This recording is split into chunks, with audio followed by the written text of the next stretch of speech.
This is in fact a report that has just been put out by S&P, which goes on to say that India is on track to become the third largest economy by the year 2030. Now, this is a global credit outlook that we see by S&P every single year. This is for the projections for the year 2024. S&P is saying that we've seen a 6.4% GDP growth in the fiscal year through March 2024, which means 23-24, as compared to about 7.2% in the previous financial year. The report further also says India will become the world's third largest economy by 2030. Let's go straight to Pallavi, who's been tracking these numbers for us. Pallavi, many would say this is on expected lines. We've seen how the quarterly numbers for the GDP have shown that the growth projections are on track. Can you give us the fine print of what else the S&P growth outlook is saying?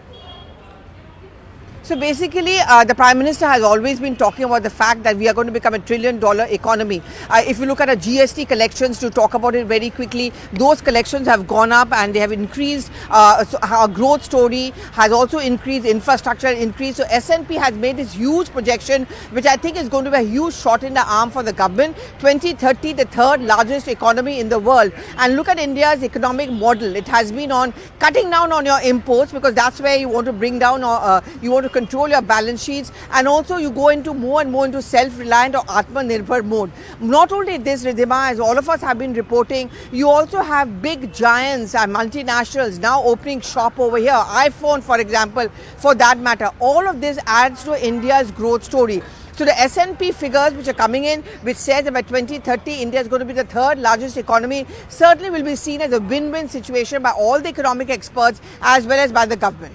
Pallavi, we'll have to leave that conversation there. Keep tracking those numbers for us. With that, it's a wrap from our side, but news and updates do continue here on CNN News.